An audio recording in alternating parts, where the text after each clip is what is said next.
Hello बच्चों, कैसे हैं आप? उम्मीद करती हूँ आप बढ़िया और एकदम मज़े में होंगे। तो चलिए बच्चों, आपकी पढ़ाई को हम आगे बढ़ाते हैं और पढ़ते हैं एक बहुत अच्छी कविता जिसका नाम है उठो धरा के अमर सपूतों। तो बच्चों, अपनी इस कविता को आरंभ करने से पहले उसका संक्षिप्त परिचय ले लेते हैं। बच्चों, किसी भी देश का नव निर्माण उसके नव युवकों के हाथ में होता है, क्योंकि नव युवक शक्ति का पुंज और आदर्श प्रिय होते हैं। इस कविता में कवि ने देश के नव युवकों का आह्वान किया है और उन्हें देश के नव निर्माण के लिए पुकारा है। तो आइए बिना विलंब किए अपनी इस कविता को प्रारंभ करते हैं। तो कवि कह रहे हैं, उठो धरा के अमर सपूतों, पुनः नया निर्माण करो, जन जन के जीवन में फिर से नव स्मृति नव प्राण भरो। तो बच्चों, इसमें कवि कह रहे हैं, अमर सपूतों, नौजवानों उठो और नव निर्माण पर जुट जाओ। अपने देश को पुनः संगठित करके नया निर्माण करो। जन जन यानी कि हर एक इंसान, जन जन के जीवन में फिर से नई चेतना और नए प्राण को भर दो। नया प्रात है, नई बात है, नई किरण है, ज्योति नई, नई उमंगे, नई तरंगे, नई आस है, सांस नई। युग युग के मुरझे सुमनों में नई नई मुस्कान भरो। उठो धरा के अमर सपूतों, पुनः नया निर्माण करो। तो कवि आगे की पंक्तियों में कह रहे हैं कि नया प्रात है, अर्थात नया सवेरा है और नई बात है, नई किरण, नई ज्योति है हमारे सामने। हमारे मन में कई तरह की उमंगे हैं, कई तरंगे हैं जो नई हैं। हमारी नई आस है, मतलब हमारी आशाएं अभी अभी जगी हैं। हमारी नई सांस है। युग युग के मुरझे सुमनों में, सुमनों यानी कि फूलों में, जो हमारे फूल मुरझा गए हैं उनके अंदर मुस्कान भरो। उठो, उठो धरा के सपूतों और नया निर्माण करो। डाल डाल पर बैठ विहग कुछ नए स्वरों में गाते हैं। गुनगुन गुनगुन करते भौरे मस्त उधर मंडराते हैं।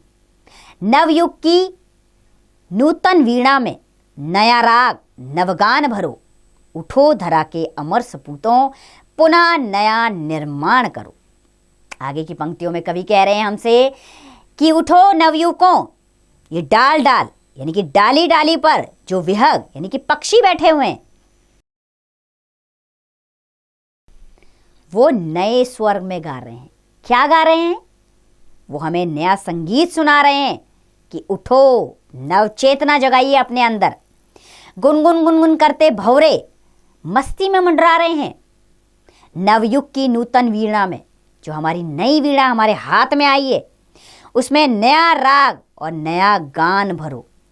उठो, उठो नवयुवकों, इस देश का पुनः निर्माण करो।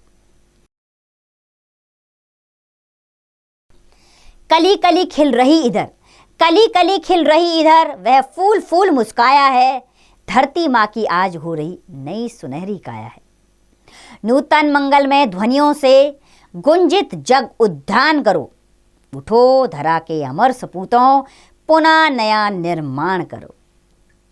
आगे की पंक्तियों के माध्यम से कवि का तात्पर्य है कि कली कली जो चारों तरफ खिल रही है, चारों तरफ फूल मुस्काया है, धरती आज नई हो गई है। उसने नई सुनहरी काया, काया यानी कि शरीर,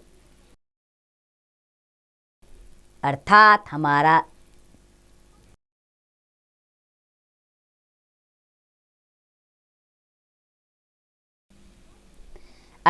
हमारा देश गुलामी की जंजीरें तोड़कर आज़ाद हो गया है। तो हमारी धरती को आज नया शरीर मिला है। उसे नूतन मंगलमय ध्वनियों से गुंजित कर दो, अर्थात चारों तरफ विजय घोष फैलाओ। चारों तरफ उद्यान यानी कि हमारे बाग बगीचे ये गुंजित हो उठे। उठो, उठो नवयुवकों और इस देश का नया निर्माण करो। सरस्वती का पावन मंदिर, शुभ संपत्ति तुम्हारी है। तुम में से हर बालक इसका रक्षक और पुजारी है। शत शत दीपक जला ज्ञान के नवयुग का आह्वान करो। उठो धरा के अमर सपूतों, पुनः नया निर्माण करो। सरस्वती का पावन मंदिर यानी कि हमारे विद्यालय। ये सारे विद्यालय किसके हैं? विद्यालय में विद्यार्थी पढ़ते हैं। तो विद्यार्थियों, ये संपत्ति तुम्हारी है। हर बालक इस मंदिर का रक्षक और पुजारी है। शत शत दीपक जलाओ, शत शत यानी कि 100 दीपक जलाओ, जिससे ज्ञान का प्रकाश चारों तरफ फैले। नवयुग का आह्वान करो, आह्वान यानी कि चारों तरफ इस बात को फैलाओ कि नया युग आ गया है। उठो धरा के अमर सुपूतों, पुनः नियम निर्माण करो। तो कवि बार बार इस बात की ओर बल दे रहा है कि उठिए, जागिए और नव निर्माण कीजिए। ये उस समय की कविता है जब हमारा देश गुलामी की जंजीरें तोड़कर आज़ाद हुआ था, लेकिन अभी भी देश के अंदर व्याप्त बुराइयों से उसे लड़ना था।